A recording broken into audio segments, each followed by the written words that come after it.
Hey folks, Doug here with CalRemind, back at you with another CalRemind Minute.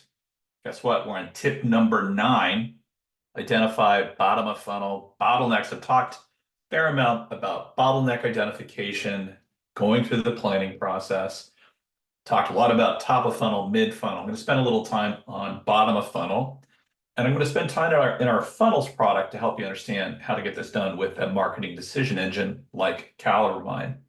Spend time in two places. The first is the progression tab within funnels. Second is the cohort tab within funnels.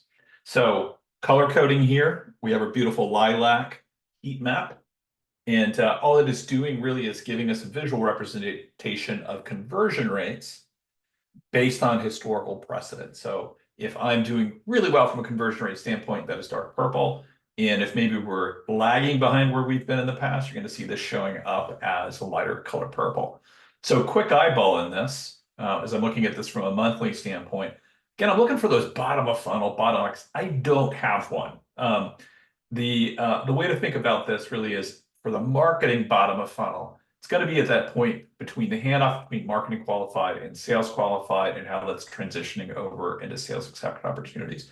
So I've got some trouble spots here, and in prior videos showed you guys how the channel mix had changed. We had a lot of event opportunities that were showing up or event engagements that weren't converting as quickly. But if I'm looking at my bottom funnel, I look pretty solid.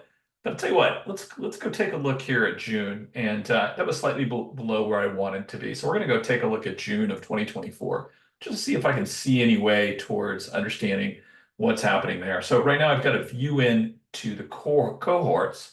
So in this case, a cohort is a time period. And so what I'm going to do is looking at it here by quarter. Let's look at it by month and looking back over the last year or so. And again, we wanted to take a look here and see if we could find what was happening in June of 2024 from a sales qualified account standpoint. So normally we're around 83, 84, 85% here, actually 88%, normally about 88%. So let's see what was happening in June with sales qualified accounts. And so as you can see here, I'm looking on a monthly basis. I'm going to be looking at June. This is my left-hand side, and this is my y-axis. So this is telling me what's inbound all the way through to our various stages towards late stage commit and high velocity opportunity. So take a look here in June. What do we see? Well, I do see a little softness in marketing qualified account conversion rates, to some degree balanced by a very strong SQA. That's fantastic. So how do we figure out what's going on? Well, there's a lot to go through here, but there's a combination of things I can do. I can take a look at June and I can see how many journey starts and exit happened, how many active journeys were going on. In other words, to get a lot of stuff started that really didn't complete.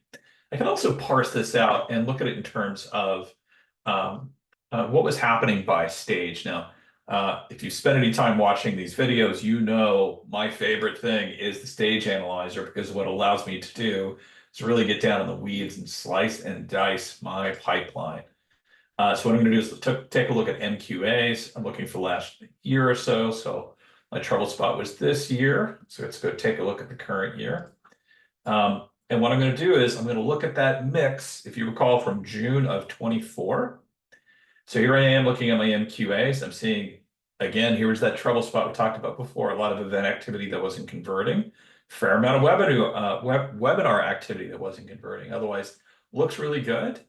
And then what I'm looking for is this mix. So what's happening there in June versus other periods of time. So I've got some webinar leads that are coming through that weren't converting. So as you can see here, I've got my count, what percentage advanced through the funnel. So if I look at June, looks like just a little bit of a lighter month compared to others. June is typically a light month. And then what I'm seeing is that our drift chats just didn't convert at the same rate as we experienced in the past. Sellers doing a great job. When they were jumping in, they're converting lots and lots of stuff. So I'm taking a look to understand what that is. It's not a bottleneck per se. It's just that I had a slightly different campaign type mix, and my most important campaign mix wasn't converting. So I take a look at my drift chat campaign in CalRemind Marketing Decision Engine. What I'm going to find is I've got some low velocity accounts showing up and kicking tires. All right, hey, that's it.